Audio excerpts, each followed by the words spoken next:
Olá, alunos, tudo bem com vocês? Bom, na aula de hoje a gente vai conversar sobre a crise do Império e a consequente proclamação da República, porque é importante que a gente entenda o que estava acontecendo aí no século XIX no Brasil, que culminou na proclamação da República em 1889, certo? Então vamos lá. Bom, é importante que a gente saiba que a república como forma de governo nasceu lá na Roma Antiga, né? E com ela que surgiu a noção de um governo visto como uma coisa pública, né? Que deveria servir aos interesses dos cidadãos. Então, não seria ali um governante que não escutasse seus cidadãos, né? Ele seria o representante deles.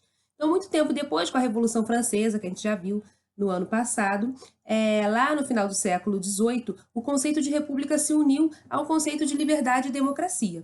Então, a partir desse período, o ideal de república passou a ser associado aos direitos civis e políticos, né, a essas conquistas realizadas pelos revolucionários franceses, que levou aí toda essa ideia. Bom, aqui no Brasil, a república ela surgiu como resultado de uma aliança entre diversos setores, tá? Entre os setores do exército, das elites econômicas e políticas do país ali no final do século XIX. Então, a gente vai ver aí todo esse movimento, né, como tudo se organizou aqui no Brasil para que essa república fosse proclamada. E durante todo o período imperial, o Brasil se dividiu em províncias, né? O Brasil era um país aí, ainda é, muito extenso, de proporções continentais. Hoje ainda é maior do que vocês estão observando aí no mapa, se vocês sentirem falta aí de alguns territórios, a gente vai conversar sobre isso. Então, ele era dividido em diversas províncias e cada uma dessas províncias tinham suas atividades econômicas e tradições culturais específicas. Então, a gente já conversou isso muito em sala de aula. Quando a gente vai para uma região do Brasil e pergunta assim, qual é o símbolo do Brasil? Pode variar muito, porque nós temos um país gigante, né? Onde feriados importantes, marcos históricos relevantes para uma localidade pode não ser tão relevante para outra. Então, é importante a gente perceber que essas atividades econômicas eram diversas, né? Entre toda a extensão aí do nosso país. Então, as elites agrárias também eram diversas no sentido da atividade que elas exerciam, né? Então, algumas regiões estavam preocupadas com a questão de determinado produto, outras outro, cada um tinha aí a sua especificidade. No entanto, tinha uma coisa em comum, gente, reclamar que o imperador só dava atenção para o Rio de Janeiro. Então, como eu coloquei aí no slide, as elites agrárias das diversas regiões tinham interesses diferentes e demandavam uma atenção de um governo imperial que estava centralizado no Rio. Então, como eles gostariam de ter, né, um pouco mais de autonomia em relação a isso, o modelo federalista americano de autonomia dos estados passa a ser discutido com muita admiração, né, por essas elites. E em 1870 é publicado o Manifesto Republicano. O documento ele critica o caráter centralizador e hereditário da monarquia, ele defendia o princípio federativo do regime republicano e declarava a república como o caminho de aproximar o Brasil das demais nações americanas. Então, os cafeicultores paulistas organizam esse manifesto, né, motivados principalmente pela rivalidade com os barões de café. Tá? Essa influência dos barões de café, que são os cafeicultores do Vale do Paraíba, no Rio de Janeiro, eles eram mal vistos assim pelos paulistas, principalmente pela influência que tinham, né, e domínio aí do poder econômico, pela aproximação com o imperador e com a corte aqui no Rio de Janeiro.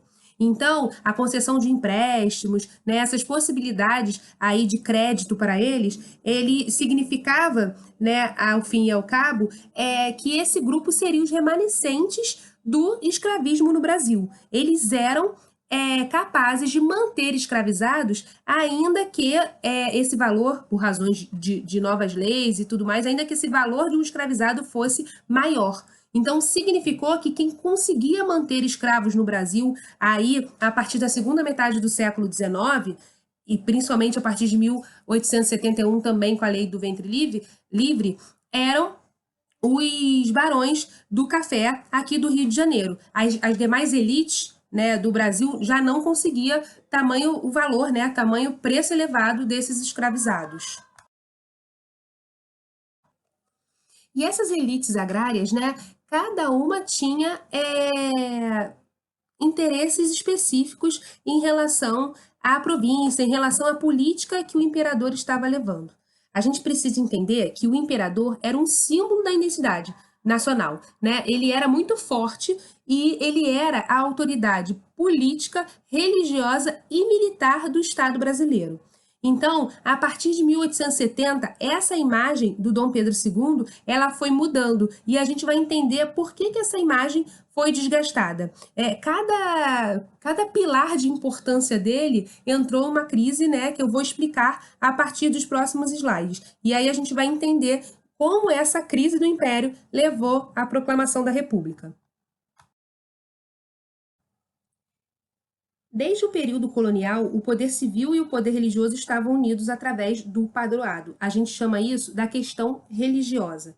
Tá? O padroado ele era uma instituição que submetia a igreja ao controle, primeiro da coroa portuguesa antes da independência e após a independência do Brasil, da coroa brasileira. Mas, ao longo do século XX, inspirados nas ideias iluministas, alguns setores de intelectuais e letrados da sociedade passam a criticar essa interferência da igreja nas instituições políticas do país. Então, esse grupo aí de pessoas passa a defender um Estado laico. Mas a igreja, por sua vez, ela quer recuperar a sua influência, né? E adota algumas medidas aí até contrárias do que o Dom Pedro II está adotando. Então, em 1864, o Vaticano ele publicaria uma bula em que criticava a atuação de seitas ocultas em estados católicos, uma referência indireta à maçonaria, certo? O Dom Pedro ele ignora essa bula, tá? E desautoriza essa determinação. Mas o arcebispo de Olinda ele desobedece Dom Pedro II e critica, né, claramente em uma missa, publicamente aí ele critica a maçonaria. E aí o Dom Pedro II manda prender o arcebispo de Olinda.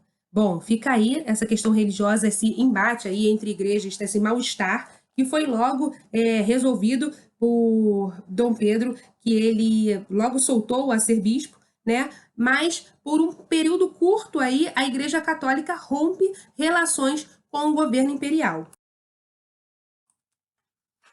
Até aqui eu falei de 3 pilares, né? De 4 que seriam aí os pilares que construíam aí o Império, que davam força do Império. E esses pilares são a questão da dinastia, né? O Pedro II enquanto símbolo aí do Império Brasileiro. A questão religiosa está atrelada aí à questão política no Brasil. A questão militar, né, também, que era mais um importante aspecto, e eu vou falar agora da questão abolicionista. Lembrando que o Dom Pedro II ele tinha todas essas atribuições, né, como chefe de Estado, como chefe de governo, ele tinha as atribuições do cargo, né, da dinastia, ele tinha a questão que é a política, tinha também a questão militar e também a questão religiosa. Então, ao tentar conciliar interesse com as elites agrárias, Pedro II abraça uma agenda abolicionista e conservadora gradual, que se inicia na Lei do Ventre Livre, em 1871. A Lei do Ventre Livre, vocês sabem que é uma lei que estipula que os filhos de escravizados a partir de 1871 nascem livre, certo?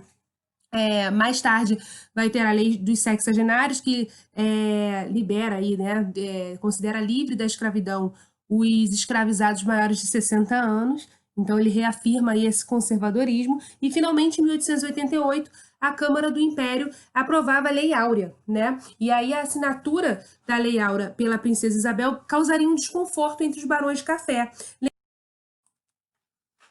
Até aqui eu falei de 3 pilares, né? De 4 que seriam aí os pilares que construíam aí o Império, que davam força do Império. E esses pilares são a questão da dinastia, né? O Pedro II enquanto símbolo aí do Império Brasileiro. A questão religiosa está atrelada aí à questão política no Brasil.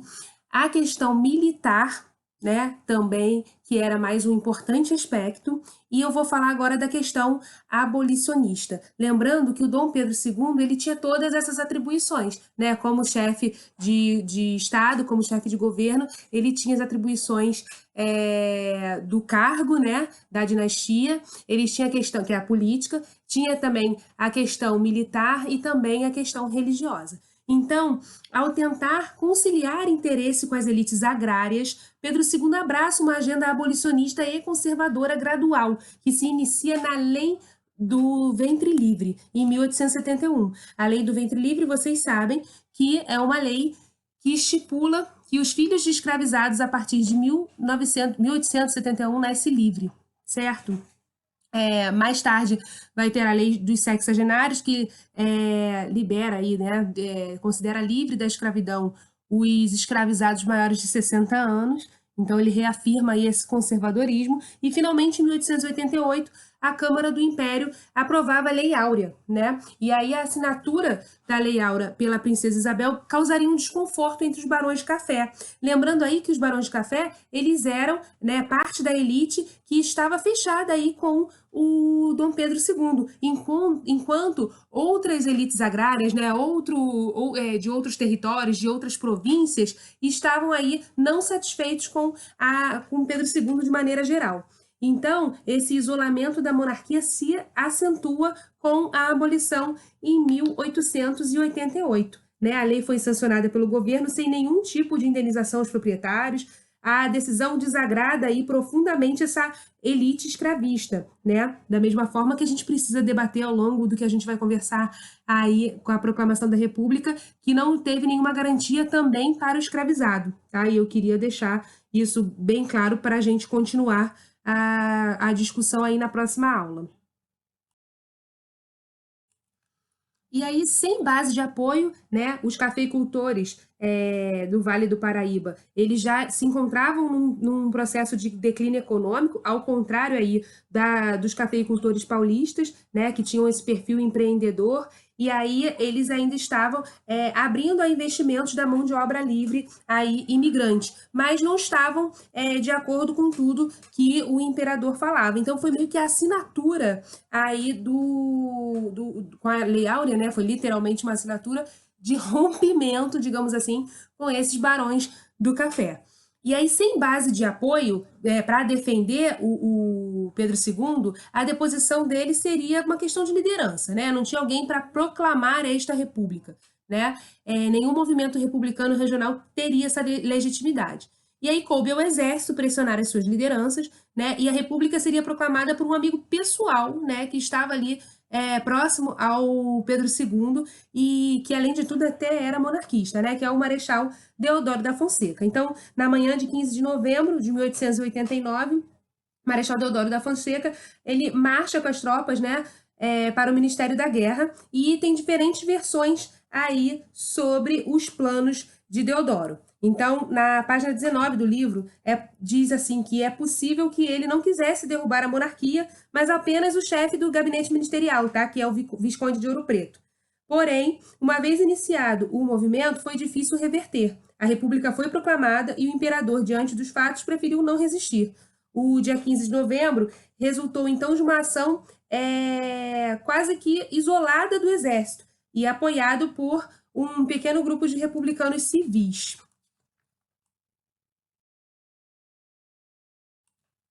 Os conflitos entre a monarquia e seus apoiadores e contestadores também refletiam as transformações mundiais que, de uma forma ou outra, impactavam também o Brasil, tá, gente? Tudo foi matéria nossa. Então, iluminismo, Revolução Francesa, Revolução Industrial, liberalismo econômico, político, né? E tudo mais, entre tantas outras que a gente estudou aí. Então, eu finalizo o nosso slide, a nossa discussão, com todo esse pensamento, né? A gente está finalizando aí uma ideia central que justificava a proclamação da República para começar a entender o que foi, né? O que começou a ser a nossa República, a nossa recém-proclamada República. E aí, na próxima aula, a gente começa com a República da Espada, né? Dando o pontapé inicial aí, que vai de 1889 a 1894, tá bom?